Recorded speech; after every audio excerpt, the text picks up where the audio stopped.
அன்பானவர்களே, அன்பு வணக்கங்கள். உங்கள் உள்ளே நடக்கின்ற அதிசயங்களை, அற்புதங்களை அறிந்து கொள்ளாமல், தெரிந்து கொள்ளாமல், வெளி உலகில் நடக்கின்ற சம்பவங்களை எல்லாம் பார்த்து ஆச்சரியப்படுகிறீர்கள். அதிசயமாக இருக்குது உங்களுக்கு. ஆனா அதை விட உங்கள் உள்ளே பல்வேறு ஆச்சரியங்கள் உங்களுக்கு காத்து கொண்டிருக்கிறது. அதை எப்பனா தெரிஞ்சுக்கணும் ஆனா ஆர்வம் காட்டுக்கிறீங்களா? கிடையவே கிடையாது.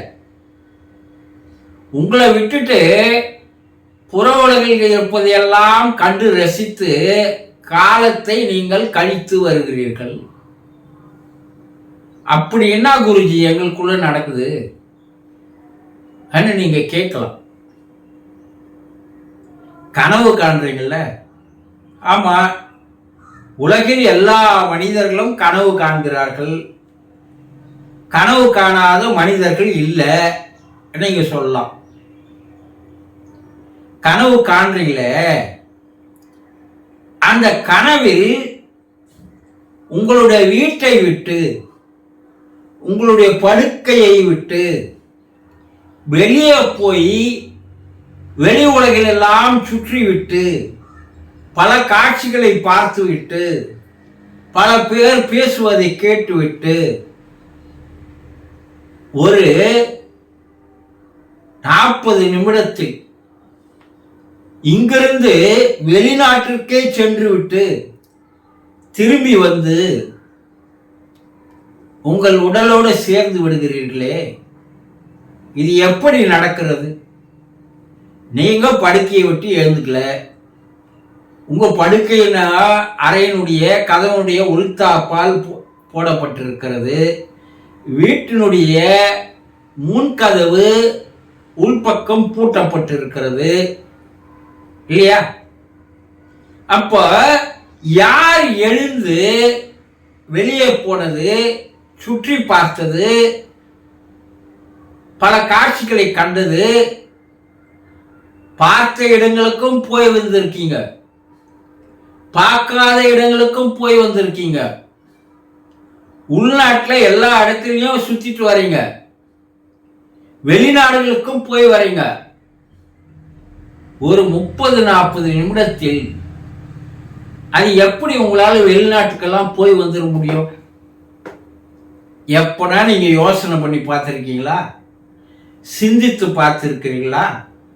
எப்போதான் நம்ம வீட்டுக்குள்ளே படுத்திருக்கிறோம், படுக்கை அறையிலே இருக்கிறோம், நம்ம உடல் எங்கேயே எழுந்து போல.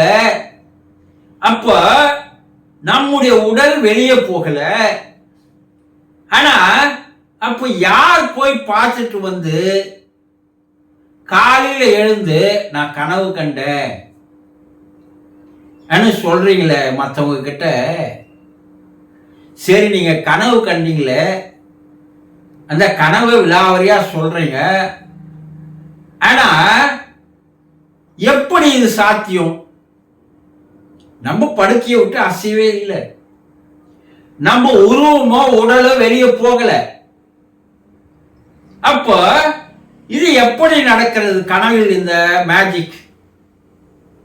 எப்பனா சிந்திச்சு பார்த்துக்கிறீங்களா? கிடையவே கிடையாது. இது எவ்வளவு பெரிய ஆச்சரியம், எவ்வளவு பெரிய அதிசயம்! என்னையா என் உடம்பு வெளியே போல, ஆனா உலகம் முழுவதும் என் உடம்பு சுத்திட்டு 40-30 நிமிடத்தில் வந்து விடுகிறது. இங்கிருந்து மலேசியா போனா கூட 4 மணி நேரம் வேணும், திரும்பி வர 4 மணி நேரம் வேணும். டிராவல்ல போனாலும் சரி, விமானத்துல போனாலும் சரி. ஆனா எப்படி இந்த அரை மணி நேரத்தில் இதெல்லாம் நடக்குது? என் கண்ணு என் உடம்போடு இருக்கு, என் காது என் உடம்போடு இருக்கு இல்லையா? அப்ப எந்த கண்ணால் நான் பார்த்தேன், எந்த காதால் நான் அதெல்லாம் கேட்டேன், எந்த வாயால் நான் அவங்க கிட்ட பேசினேன்? என்றாவது இன்று வரை பிறந்ததிலிருந்து வளர்ந்து இந்த வயது வரை எவ்வளவோ கனவு கண்டிருப்பீங்க. என்னைக்காவது உங்களுடைய ஒரு விழிப்புணர்வு வந்து, நான் தான் உள்ளே படுத்திருந்தேன், நான் எப்படி போயிட்டு வர முடியும்? ஒண்ணு நீங்களே சிந்தித்து பார்த்தீங்களா? இல்ல மற்றவங்க கிட்ட கேட்டு பார்த்தீங்களா? நீங்க கேட்டாலும் கேட்கிறவருக்கு அந்த பதில சொல்ல முடியாது, சொல்ல தெரியாது. உங்க குடும்பத்துல யார்கிட்ட வேணாலும் கேளுங்க. கணவனா இருந்தா மனைவி கிட்ட கேளுங்க, மனைவியா இருந்தா கணவன் கிட்ட கேளுங்க, இல்ல தாய் தந்தை கிட்ட கேளுங்க. யாருக்கும் இந்த பதில் தெரியாது. எல்லாரும் தான் கனவு காண்றாங்கப்பா, நீ கம்முனு போ, இதெல்லாம் எனக்கு தெரியாதுன்னு தான் சொல்லுவாங்களே தவிர, இதனுடைய சூட்சுமத்தை, இதனுடைய ரகசியத்தை யாருக்கும் சொல்ல தெரியாது. ஏன்னா யாரும் அவர்களுக்கு சொல்லவில்லை, அதனால அந்த விஷயம் தெரியாது. நீங்க எப்படி சாத்தியம் குருஜி? அப்போ உங்களுக்குள்ள ஒரு சந்தேகம். உங்க உடம்பு உங்கள் படுக்கையை விட்டு எழுந்து வெளியே போகல, ஆனா உங்க உடம்புக்குள்ள உங்களை போலயே ஒரு உடம்பு இருக்கிறது. அதற்கு ஸ்பிரிச்சுவல் பாடி என்று பெயர்.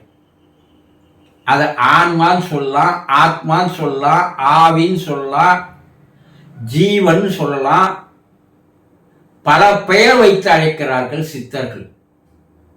உங்களை மாதிரியே அந்த உடல் அப்படியே இருக்கும்.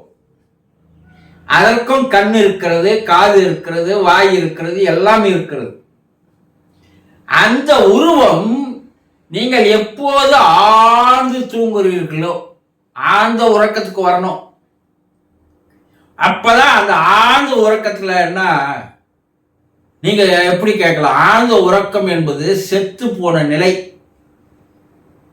இந்த ஆழ்ந்த உறக்கத்துல உங்க மேல ஒரு பாம்பு ஏறி இறங்கி போனாலும் தெரியாது, 10 கொசு உங்களை கடிச்சாலும் தெரியாது, யார் கதவு தட்டுறதும் கேட்காது, யார் பேசின்னு இருக்கிறதும் கேட்காது. அப்போ எதுக்கு சமானம்? செத்து போனதுக்கு சமானம். அது போல ஒரு நிலை உங்களுக்கு வரும்போதுதான் உங்க உடலில் இருந்து அந்த ஆன்ம உடலானது வெளியே வருகிறது. அதுதான் இந்த உலகத்தில் அந்த ஸ்பிரிச்சுவல் பாடி இருக்கு பாரு, அதுக்கு கதவுகளோ செவரோ எந்த விதமான தடைகள் இல்லை. அது எளிதாக வெளியே போய்விடும். இந்த உலகத்தை எல்லாம் சுற்றி பல காட்சிகளை பார்க்கும். பார்த்துவிட்டு மறுபடியும் அந்த சூட்சும உடலானது குறிப்பிட்ட நேரத்திற்கு உள்ள அது நேரடியாக வந்து மறுபடியும் உங்க உடலோடு சேர்ந்துவிடும். அப்படி சேர்ந்தாதான் உங்களுக்கு விழிப்பு நிலை, உங்கள் உடல் அசைவு ஏற்படும். தொடர்ந்து ஒருத்தரால ஒரு 1.5 மணி நேரத்துக்கு மேல ஆழ்ந்த உறக்கத்தில் இருக்க முடியாது. சித்தர்கள் சொல்றாங்க, ஒரே நிலையில ஒரே பக்கமாக உடல் ஆடாது அசையாது தன்னை மறந்த ஆழ்ந்த நிலையில் ஒரு முகத்த நேரம் ஒருவரால் இருக்க முடியும். அதற்கு அப்பால உடம்பு அசையும், கொஞ்சம் தூக்கம் போகும். அந்த நிலை வருவதை அந்த ஆன்மாவானது தெரிந்து கொள்கிறது. உங்க உடம்புக்கும் அந்த ஆன்மாவுக்கும் கண்ணுக்கு தெரியாத ஒரு தொடர்பு, உறவு இருக்கிறது. அது தெரிந்தவுடன் அடுத்த நிமிடம், அடுத்த வினாடி உலகத்தில் எந்த மூலையில் இருந்தாலும் அது வருகின்ற வேகம் காற்றின் ஒளியை விட மிக மிக வேகமாக வந்து உன் உடம்போடு சேர்ந்துடும். இந்த வெளியே போய் பார்த்த காட்சிகளை எல்லாம் அது உங்கள் மனதில் பதிய வைக்கிறது. இந்த மனம்தான் காலையில் எழுந்து பிற்பாடு நீங்க என்ன சொல்றீங்க, நான் கனவு கண்டம்பா, அற்புதமான கனவு, இது வரைக்கும் நான் பார்க்காத காட்சிகள் அது சொல்றீங்கல்ல, நடக்குது இல்ல? அப்போ உங்கள் தூள உடல் உங்கள் படுக்கையை விட்டு எழுந்து போகவே முடியாது. உங்களுடைய சூக்குமோடல் ஆன்மாவானது உங்க உடலை விட்டு வெளியேறி உலகில் பல காட்சிகளை பார்த்துவிட்டு அது உங்களுக்கு உங்கள் மனதில் பதிய வைக்கிறது. அதை தான் நீங்கள் கனவு கண்டேன் என்று கூறுகிறீர்கள். இந்த ரகசியங்கள் எல்லாம் தெரிந்து கொள்ளாமல் உலகில் எதையோ பார்த்துவிட்டு ஆச்சரியப்பட்டு கொண்டிருக்கிறீர்கள். உங்களுக்குள்ளேயே ஒரு பெரிய ஆச்சரியமானது அதிசயமானது இருக்கிறது என்பதை தெரிந்து கொள்ளுங்கள். சந்தோஷம்.